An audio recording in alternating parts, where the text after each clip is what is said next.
Hello friends, welcome back to my YouTube channel. This is professor Nilesh Anandwani और आज हम काफ़ी इंपॉर्टेंट टॉपिक देखने वाले हैं। जब हम किंगडम एनिमलिया पढ़ते हैं तो किंगडम एनिमलिया के अंदर जब हम क्राइटेरिया एक्सप्लेन करते हैं, जब हम उनके फीचर्स एक्सप्लेन करते हैं, तो फीचर एक्सप्लेन करने के लिए हमें एनिमल के क्लासिफिकेशन के क्राइटेरिया पता होने चाहिए। So all the animals are classified into two main group, either invertebrates means non-chordates or either vertebrate means chordate, but based on classification criteria. So I'll tell you there are 6 main criteria for classification of all the animal. So सबसे पहले हम उन criteria के नाम देख लेते हैं। सबसे पहले होता है नंबर ऑफ जर्म लेयर्स, फिर बॉडी प्लेन, फिर बॉडी सिमेट्री, फिर बॉडी कैविटी, फिर सेगमेंटेशन और सिक्स्थ लास्ट वन होता है बॉडी सपोर्ट। तो चलिए स्टार्ट करते हैं one by one. So first one is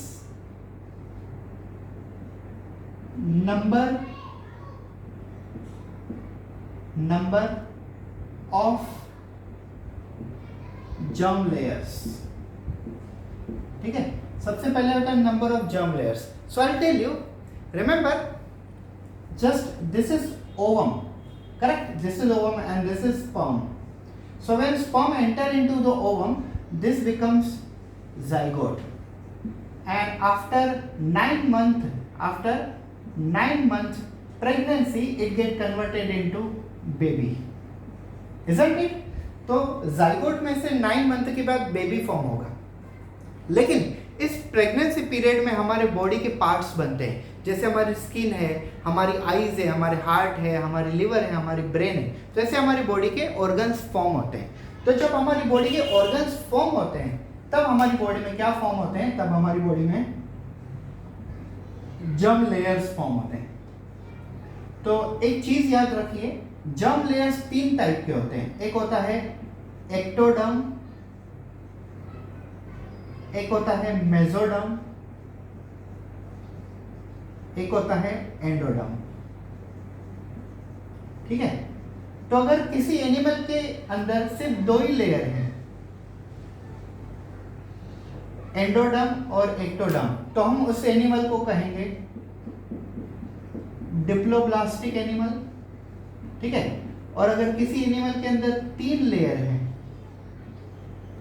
ये वाली हुई एंडोडर्म, ये वाली हुई मेसोडर्म और ये वाली हुई एक्टोडर्म, तो उसे हम कहेंगे ट्रिप्लोब्लास्टिक एनिमल। क्लियर होगा आप लोगों के सामने? अगर नंबर ऑफ जर्म लेयर्स को हम 10 मिनट भी डिस्क्राइब करें तो भी उसका मतलब यही निकलेगा। अगर एनिमल के बॉडी में 3 लेयर हैं, एक्टोडर्म, मेसोडर्म, एंडोडर्म, तो वो ट्रिप्लोब्लास्टिक हैं, हम ट्रिप्लोब्लास्टिक हैं। और अगर किसी के अंदर 2 ही लेयर हैं, एक्टोडर्म और एंडोडर्म, मेसोडर्म नहीं है, तो उसे हम कहेंगे diploblastic. Is it clear? This is the first criteria for the classification of animal. Move towards the second criteria.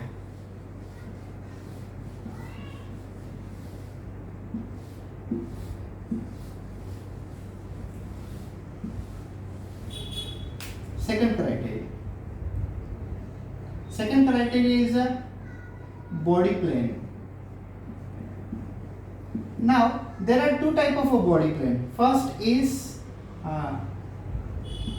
tube within tube body plane, and second one is blind sac body plane. Blind sac body plane is also called incomplete digestive system, and this tube within tube body plane is also called complete digestive system. अब इसका मतलब क्या होता है ये समझ लीजिए। सी, जिसके अंदर 2 ओपनिंग होती है, एक फूड को एंटर करने के लिए, मतलब जिसके अंदर 2 ओपनिंग होती है, एक होता है माउथ और एक होता है anus. Mouth for taking a food in the mouth क्यों होता है? To put food inside, and anus to remove waste material. मतलब सिंपली अगर देखा जाए तो जो खाना मुंह से खाते हैं और वेस्ट मटेरियल एनस से बाहर निकालते हैं, उनको हम कहते हैं कंप्लीट डाइजेस्टिव सिस्टम और tube within tube body plane. लेकिन जिनके अंदर सिर्फ एक ही ओपनिंग होती है, मतलब जो जहाँ से खाना खाते हैं वहीं से अगर वेस्ट मटेरियल बाहर निकालते हैं, कुछ एनिमल होते हैं ऐसे, ठीक है। एनिमल में ऑलमोस्ट 12 लाख स्पीसीज ऐसे हैं, 1.2 मिलियन एनिमल है, तो हम अंदाजा नहीं लगा सकते हैं सभी एनिमल के बारे में। तो कुछ एनिमल ऐसे होते हैं जिनके अंदर एक ही ओपनिंग होती है, वो माउथ के जैसे भी काम करती है और वो एनस के जैसे भी काम करती है। माउथ के जैसे काम करती है मतलब वो खाना खाने के लिए भी होती है, और एनस के जैसे काम करती है मतलब वेस्ट मटेरियल भी वहीं से निकलता है, तो उसे हम कहते हैं ट्यूब। उसे हम क्या कहते हैं? Blind sac body plan means incomplete digestive system, और tube within tube body means complete digestive system. The animal those who possess two opening, one as a mouth for ingestion and another as a anus for ejection of waste material. It is called tube within tube body plan or complete digestive system. And when an animal have only one opening which act as a mouth as well as anus both, it is called blind sac body plan, also known as a incomplete digestive system. So this is a second number criteria for classification of animal.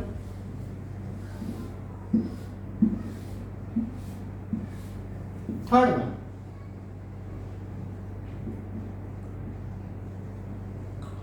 body symmetry. Body symmetry. There are three types of symmetry: bilateral symmetrical, radial symmetrical, and asymmetrical.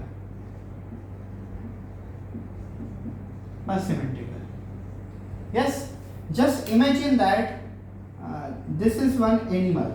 Yes, आप ऐसे imagine करो, ये एक animal है, ठीक है, और ये भी एक एनिमल है, और ये एक एनिमल है, ये तीन एनिमल है हमारे सामने। Bilateral symmetrical means when you cut any animal in vertical section, जब आप किसी एनिमल को सिर्फ वर्टिकल सेक्शन में कट करते हो और अगर उसके बॉडी के इक्वल पार्ट्स होते हैं तब उसे हम कहते हैं बायलेटरल सिमेट्रिकल।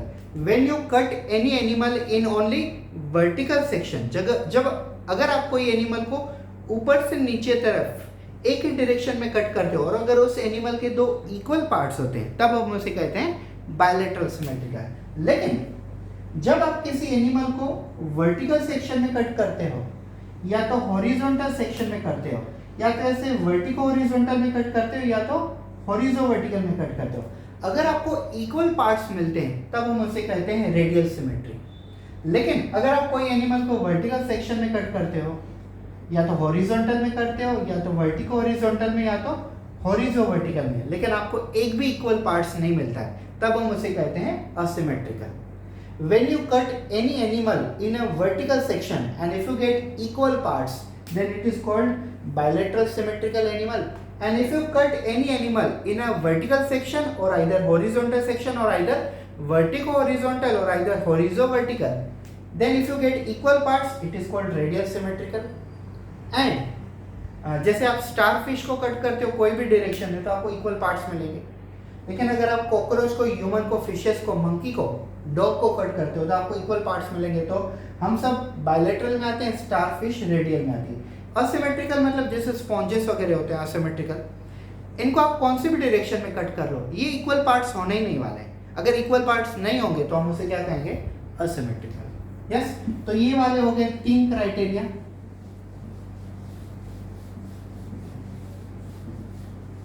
अब हम फोर्थ क्राइटेरिया की तरफ जाते हैं। यहाँ पे yes, body cavity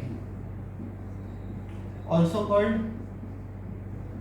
coelom. Yes, अब क्या होता है मतलब सी, हमारे बॉडी वॉल और इंटेस्टाइन इन दोनों के बीच में कुछ गैप होता है। ये जरूरी नहीं सबके अंदर हो। अगर बॉडी वॉल और इंटेस्टाइन के बीच में कुछ गैप है और इस गैप में हम ब्लड स्टोर करते हैं और प्लस फूड मटेरियल स्टोर करते हैं तब हम उसे कहते हैं बॉडी कैविटी या तो coelom. Body cavity is also known as a coelom. What does it mean? When between our body wall and intestine, if there is a gap is available and if that gap is filled by blood and food material, then such cavity is called body cavity, also known as a coelom. There are three type of coelom. First means there are three type of animal. such as you can say coelomate animal, yes, then acoelomate animal, and third one is pseudocoelomate animal. अब आप इसका मतलब clearly समझ गए होंगे। Coelomate animal means जिसके अंदर empty cavity होती है, यस, और वो ब्लड स्टोर भी करते हैं और फूड स्टोर भी करते हैं, तब उसे हम कहते हैं सीलोमेट एनिमल। असीलोमेट एनिमल मतलब जिनके अंदर एम्प्टी कैविटी है ही नहीं, ब्लड और फूड स्टोरेज करने की एम्प्टी कैविटी नहीं है, तब उसे हम कहते हैं असीलोमेट एनिमल। लेकिन सुडोसीलोमेट का मतलब क्या? मान लो ये मेरे पास मार्कर है, लेकिन अगर मैं इसमें इंक डाल रहा हूँ फिर भी ये लिख नहीं पाता है, तो ये मार्कर क्या होगा? ये मार्कर हो गया सुडो मार्कर, मतलब false marker. It is a marker but it is useless. ये मार्कर है लेकिन कुछ काम का ही नहीं है, तो ये फॉल्स मार्कर हो गया सुडो मार्कर। सेम वे सुडोसीलोमेट का मतलब क्या होता है? ऐसे एनिमल जिनके अंदर एम्प्टी कैविटी है लेकिन वो ब्लड स्टोरेज के लिए भी नहीं है, ना तो फूड स्टोरेज के लिए, तो एम्प्टी कैविटी का कोई यूज ही नहीं है, फॉल्स है ना, फॉल्टी कैविटी है वो, तो इसे हम कहेंगे सुडोसीलोमेट। When an animal contain true cavity or coelom or empty body cavity, they are called coelomate animal. And when animal do not have empty cavity, they are called acoelomate animal. And then if an animal have a empty cavity but they are not using for storage of blood, neither for the storage of food, then it is called pseudocoelomate. These are the three different criteria. Yes, ये तीन उनके criteria हो गए, मतलब सब type हो गए body cavity के, बॉडी सीलम के। Now come to the fifth criteria, body segmentation. आपने ऑलमोस्ट ये सब एनिमल डिस्कस किए होंगे जिनके अंदर बॉडी के तीन पार्ट्स होते हैं। In our body we have three parts like head, thorax and abdomen, but earthworm is a type of animal which belongs to the Annelida phylum which have a body segmentation. Like earthworm के अंदर एक छोटे से ऐसे body segments होते हैं, इनको हम कहते हैं बॉडी सेगमेंट्स। और अर्थवर्म की पूरी बॉडी ऐसे सेगमेंट से बनी हुई होती है। Yes, this segments are formed bye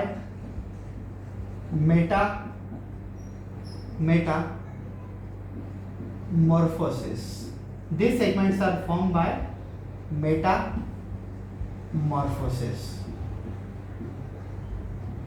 ठीक है, so this is body segmentation. Earthworm के अंदर नियर अबाउट 100 to 120 ऐसे छोटे सेगमेंट्स होते हैं। This is called body segmentation. Now last one, body support. Actually body support is done by the skeleton and there are two type of skeleton, one is endoskeleton and second one is exoskeleton. अब मैं आपको बताता हूँ। Now I am standing here just because not of only muscle, just because of mainly bone, just because of mainly skeleton. हमारी body में skeleton है तभी तो हम बेसिकली हमारी बॉडी को सपोर्ट मिल रहा है, लेकिन ये सपोर्ट भी दो प्रकार का होता है, एक होता है एंडोस्केलेटन, एक होता है एक्सोस्केलेटन। अब हमारे बॉडी में बोन्स अंदर है और स्किन बाहर है, तो इसे हम कहेंगे एंडोस्केलेटन। लेकिन पाइला नाम का एक छोटा एनिमल होता है, जो एनिमल अंदर होता है लेकिन उसके बाहर स्केलेटन होता है, तो उसे हम कहते हैं exoskeleton. When a animal is present inside the bony framework, it is called exoskeleton, and when skeleton is present inside the skin, it is called endoskeleton. However, endoskeleton, exoskeleton, both are providing body supports.